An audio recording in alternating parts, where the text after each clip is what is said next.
सरकंडा से मोपका जाने वाले मुख्य मार्ग पर 4 लेन बनाने साल भर पहले पीडब्ल्यूडी द्वारा प्रस्ताव पारित कर दिया गया था, मगर अभी तक निर्माण कार्य शुरू नहीं किए गए। वहीं विभाग के अधिकारी इस ओर ध्यान न देकर चुप्पी साधे बैठे। सरकंडा नूतन चौक से लेकर सिपत जाने वाली मुख्य मार्ग पर 5 किलोमीटर की दूरी तक पीडब्ल्यूडी विभाग द्वारा 4 लेन बनाया जाना है। साथ ही सड़क की चौड़ीकरण भी की जानी है, जिसके लिए प्रशासन को भेजा गया प्रस्ताव 1 वर्ष पूर्व पारित हो चुका है, मगर विभाग के आला अधिकारी की उदासीनता और लापरवाही से अब तक 4 लेन का कार्य शुरू नहीं हो पाया है। ऐसे में पीडब्ल्यूडी विभाग के मुख्य अभियंता अजय कुमार भट्टपहरी का कहना है कि जल्द ही कार्य शुरू कराया जाएगा। सरकंडा से कोनी जो मुख्य मार्ग है उस पे 5 किलोमीटर का 4 लेन के लिए बजट में हमारा पास हो गया है। उसका एस्टीमेट हमने गवर्नमेंट को भेज दिया है और वो एस्टीमेट स्वीकृति की प्रक्रिया में है। सरकंडा से कोनी तक का जो रोड है वो हमारे बीओटी में है और अभी जो खराब हुए हैं उसको हम आज ही ई कोरबा को निर्देशित किए कि पेज रिपेयर तत्काल कराएं। अभी बरसात जैसे अभी थोड़ी 2-3 दिन पहले आपने देखा बरसात चल रही है, बरसात खत्म होते ही हम उस पर तत्काल बीटी पेज का काम प्रारंभ करेंगे। गौरतलब है कि पिछले दिनों 4 लेन की शुरुआत करते हुए विभाग द्वारा सड़क के अगल बगल लगी पेड़ों की कटाई छटाई शुरू कर दी गई थी, मगर इसके बाद अधिकारियों की अनदेखी से काम फिर से बंद हो गया। लिहाजा देखना यह होगा कि पीडब्ल्यूडी इस मार्ग पर 4 लेन का कार्य कब तक शुरू कराती है या फिर पिछले 1 साल की तरह सब कुछ ठंडे बस्ते में चला जाएगा। कैमरा पर्सन प्रकाश राके के साथ मनोज पाल, सिटी न्यूज बिलासपुर। इधर नगर निगम प्रशासन ने आखिरकार लंबे समय के बाद शहर के तालाबों के जीर्णोद्धार के लिए विचार किया है। महापौर किशोर राय ने जनदर्शन के दौरान मीडिया से चर्चा करते हुए बताया कि शहर के तालाब के लिए राशि स्वीकृत कर तालाबों के जीर्णोद्धार के लिए योजना बनाई जा रही। शहर के भीतर स्थित तालाबों की स्थिति दिन ब दिन खराब होती जा रही है। कुछ तालाबों का स्थानीय निवासियों ने गंदगी से तंग आकर उपयोग करना भी बंद कर दिया है। सरोवर को धरोहर के रूप में लेते हुए निगम प्रशासन निर्माण कार्य जल्द शुरू करने की जानकारी दे रहा है। आने वाले समय में हम शहर के विभिन्न तालाबों का जो है सौंदर्यीकरण का काम करेंगे पीपीपी मॉडल पे, क्योंकि इसके पूर्व में जब हमने यहाँ का पूरा सौंदर्यीकरण किया था, लेकिन उचित रखरखाव के अभाव में जब वहाँ की स्थिति खराब हो गई। आने वाले समय में अच्छा लोगों से अपील करते हैं कि वो लोग आगे आएँ और इसको लें और नगर निगम उनको देगा, जिससे इसका जो वास्तविक स्वरूप है वो बचा रह सके। महापौर किशोर राय द्वारा लगभग रोजाना अपने दफ्तर में जनदर्शन किया जाता है। इस जनदर्शन के दौरान रोज करीब 100 लोगों से मुलाकात कर मेयर उनकी समस्याएं सुनते हैं और समस्याओं के निवारण के लिए हर संभव प्रयास किए जाते हैं। महापौर किशोर राय से पूछे जाने पर उन्होंने बताया कि सबसे अधिक समस्याएं आवास को लेकर आ रही है। इसके अलावा पेयजल की समस्याओं की फहरिस्त पहले के मुकाबले काफी कम हो गई, जिसे निगम प्रशासन अपनी सफलता के रूप में ले रहा है। आवास की समस्याओं के निराकरण के लिए नगर निगम प्रशासन जल्द ही कोई ठोस कदम उठाने की रणनीति बनाने में जुटा है। मैं नियमित यहाँ कार्यालय में बैठता हूँ, तो प्रतिदिन का मेरा समय ही है 11 से 1 बजे तक लोगों की जो समस्याएं रहती है या जो कोई बात रहती है उसको मैं सुनता हूँ, उसका निराकरण हम करते हैं। बहुत कोई बड़ी समस्या तो नहीं, लेकिन अधिकांश लोग आवास के लिए आते हैं और कहीं कहीं साफ सफाई को लेकर आते हैं, राशन कार्ड के लिए आते हैं, जो मूलभूत सुविधाएं उन्हीं सब चीज़ों के लिए आते हैं और उसका हम निराकरण भी करते हैं। और इधर शहर में स्वाइन फ्लू का पहला संदेही मरीज पाया गया है। जुना बिलासपुर क्षेत्र में रहने वाली महिला में स्वाइन फ्लू के लक्षण पाए गए हैं। वहीं इलाज के लिए सिम्स में आई महिला को डॉक्टर ने टेमी फ्लू का सेवन करने और सुरक्षा के उपाय अपनाने की सलाह दी है। एक बार फिर से स्वाइन फ्लू ने शहर में दस्तक दे दी है। मौसम में आए बदलाव के साथ स्वाइन फ्लू का वायरस सक्रिय हो गया है। डॉक्टरों के अनुसार जुना बिलासपुर क्षेत्र में रहने वाली एक महिला को कुछ दिन पहले सर्दी, खांसी व बुखार था।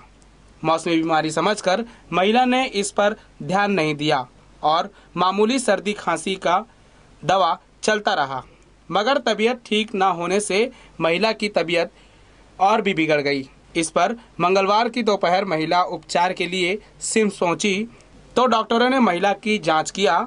इस दौरान महिला में स्वाइन फ्लू के लक्षण पाए गए, जिस पर डॉक्टरों ने महिला का इलाज कर उन्हें दवा देकर घर भेज दिया और सुरक्षा के उपचार अपनाने की बात कही। परसों स्वाइन फ्लू का एक संदेही आया था, जिन्हें ओपीडी बेसिस में ही इलाज कर और कुछ दवा उपलब्ध देकर विदा किया गया था और बहुत अधिक आवश्यक होने पर ही उन्हें पुनः लक्षण के आधार पर वापस आने की सलाह दी गई है। तो अभी की स्थिति में तो वो संदेही है। स्वाइन फ्लू का मरीज उन्हें कहा जाता है जो टेस्ट से पॉजिटिव हो जाते हैं। ऐसे में डॉक्टर का कहना है कि यदि यूरिन में जलन, होठों का काला पड़ना, सर्दी, खांसी या लंबे समय तक बुखार हो तो ये स्वाइन फ्लू के लक्षण हैं। यदि ऐसे लक्षण किसी व्यक्ति में पाए जाते हैं तो जल्द ही अपने नजदीकी हॉस्पिटल में जाएं और अपना जांच कर डॉक्टरों का परामर्श लें। कैमरा पर्सन प्रकाश राके के साथ मनोज पाल, सिटी न्यूज बिलासपुर। एक बार फिर सिटी न्यूज की खबर का असर हुआ है। सिटी न्यूज द्वारा ऑटो चालकों की मनमानी के खिलाफ प्रमुखता से खबर दिखाए जाने के बाद आरटीओ सभी ऑटो पर नंबरिंग का काम चालू कर चालकों के वेरिफिकेशन कर रही है। सिटी न्यूज ने बुधवार को ऑटो चालकों की दादागिरी और मनमानी के बारे में खबर दिखाए जाने के बाद आरटीओ प्रशासन ने तुरंत कार्यवाही शुरू की और सभी ऑटो में नंबरिंग का काम चालू कर ऑटो चालकों का वेरिफिकेशन कर रही है, ताकि चालक के किसी भी प्रकार की शिकायत आने पर उसके खिलाफ तुरंत कार्यवाही की जा सके। अक्सर ऑटो चालक सवारी भरने के नाम पर यात्रियों से अभद्र व्यवहार करते हैं, जिसकी शिकायत थाने में करने पर ऑटो चालकों की पहचान न होने के कारण उनके खिलाफ कार्यवाही नहीं हो पाती, जिसका नतीजा है कि वे लोग हमेशा लोगों से अभद्र व्यवहार करते हैं। लेकिन अब नंबरिंग हो जाने से ऐसे चालकों के खिलाफ कड़ी कार्यवाही होगी, जिससे वे अपने व्यवहार में सुधार लाएंगे और लोगों से तहजीब से पेश आए। ऑटो रिक्शा का नंबरिंग की जा रही है।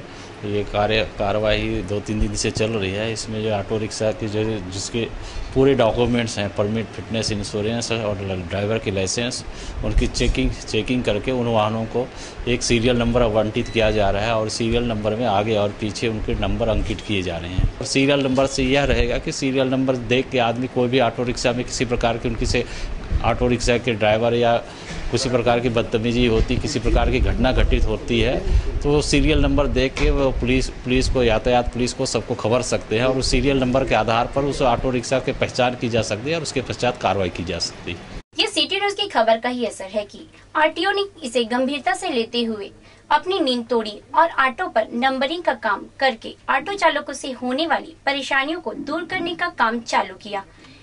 सिटी न्यूज के लिए कैमरामैन सतीश बाटवे के साथ श्रीकांत प्रजापति की रिपोर्ट। गुरुवार को एक तरफ कांग्रेसियों द्वारा छात्राओं के हित में आवाज उठाई जा रही थी, वहीं दूसरी तरफ छात्रावास में जो अपात्र छात्राएं हैं वे अपना बोरिया बिस्तर समेटे नजर आ रही थी। कांग्रेसियों द्वारा उन्हें अपात्र छात्राओं को रहने की व्यवस्था को लेकर कलेक्ट्रेट का घेराव किया गया, पर अब उन सभी छात्राओं को यह समझ में आ गया कि राजनीति करने से हमारी दाल नहीं गलेगी। इसलिए गुरुवार को छात्रावास में रह रही ऐसी छात्राएं अपना सामान समेट कर जाती हुई नजर आई। यहाँ पर 130 बच्चियाँ ओवर क्राउडेड हैं। वो तो खैर हम लोगों ने आज जो उनको हम बाहर निकाले हैं हम लोग, और जो पात्रता रखती वो लड़कियाँ रहेंगी और जो 130 बच्चे बाहर निकले हैं उसमें से जो नियमानुसार पात्रता रखती हैं उन लड़कियों को हम लोग रखेंगे। यातायात और नगर निगम के संयुक्त टीम द्वारा हाई कोर्ट के निर्देश के बाद रोज ट्रैफिक व्यवस्था की कवायद की जा रही है। शहर में कब्जाधारियों के खिलाफ कार्रवाई, सड़कों पर खड़े वाहनों के खिलाफ कार्रवाई विभाग कर रही है। वहीं छत्तीसगढ़ भवन के सामने निजी कॉलेज में पढ़ने वाले छात्र छात्राओं ने सड़क पर पार्किंग स्टैंड बना लिया है। कॉलेज जाने के पहले वहां अपनी गाड़ियों को पार्क करते हैं, पर सड़कों पर खड़ी इन गाड़ियों पर विभाग कोई कार्रवाई नहीं करती। इस मामले में ट्रैफिक डीएसपी से पूछे जाने पर उन्होंने कहा कि जल्द ही कार्रवाई की जाएगी। नगर निगम के द्वारा हर चौक चौराहों में पार्किंग की व्यवस्था मुहैया कराई जा रही है। आने वाले समय में चिन्हांकित कराए जाने के बाद नियत स्थान के अलावा किसी भी जगह पर बेतरतीब वाहन खड़े पाए जाते तो उन पर खिलाफ कार्रवाई की जाएगी। खबरों का सिलसिला अभी जारी है, लेते हैं एक छोटा सा ब्रेक। न्याय की बात हो या अपराध,